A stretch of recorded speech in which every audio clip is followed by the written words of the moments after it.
tetapi juga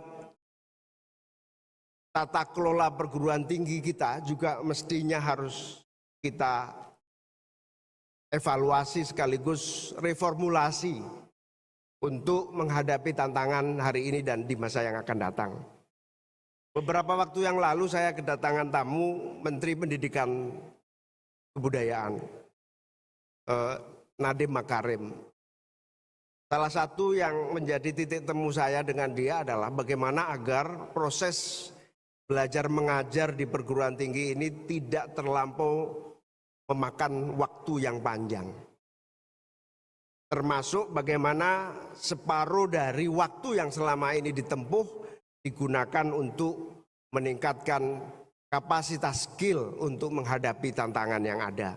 Yang memiliki pilihan orientasi dan prioritas pemikiran yang mendalam tentu tidak ada masalah. Tinggal 5 menit. Korban yang kedua.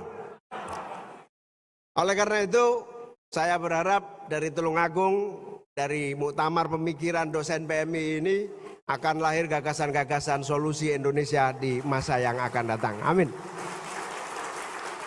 Masa sulit hari ini, resesi dan akibat pandemi ini harus ada prioritas. Paling tidak 3 prioritas yang harus dipilih sebagai langkah utama. Yang pertama, tentu saja recovery ekonomi. Recovery ekonomi ini juga harus satu prioritas utama, pertanian. Yang kedua, pendidikan.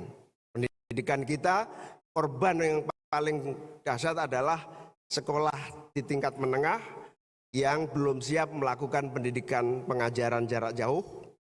Maka pendidikan harus menjadikan prioritas dari penanganan pasca pandemi ini. Termasuk saya kira teman-teman, adik-adik, sahabat-sahabat yang kuliah di UIN 1 Tulungagung ini, kalau S1 4 tahun mestinya cukup 2 tahun, yang 2 tahun adalah penggemblengan kualitas diri dan segala macam sehingga lulus dari UIN 1 Tulungagung siap memimpin dan mengendalikan keadaan menjadi lebih baik di masa yang akan datang. Amin. Yang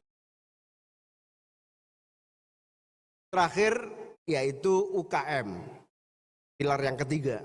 Jadi ekonomi pertanian, yang kedua pendidikan, yang ketiga UKM. 3 prioritas inilah yang harusnya menjadi ujung tombak utama dari penanganan pasca pandemi ini.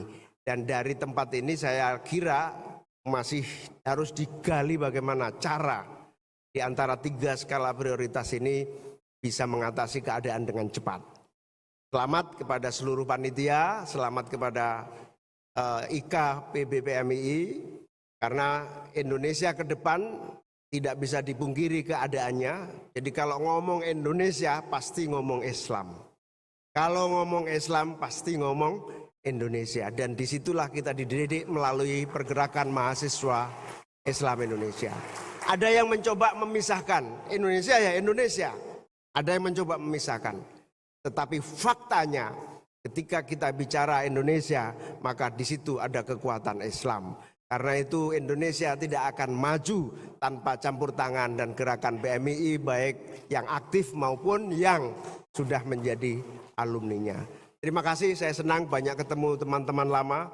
Ketika saya menjadi Ketua Umum PB PMII, Ketua Umum PB Kopri-nya itu sahabat Diana Mutiah ini.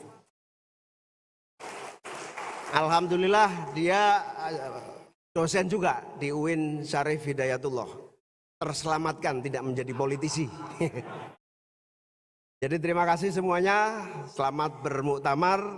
Ini gagasan yang dahsyat dan saya sudah sangat rindu dari dulu, termasuk PMII. Saya rindu dari dulu bukan hanya menjadi gerakan aksi tetapi juga tetap menjadikan pemikiran sebagai kompas jalan seluruh gerakan yang kita lakukan.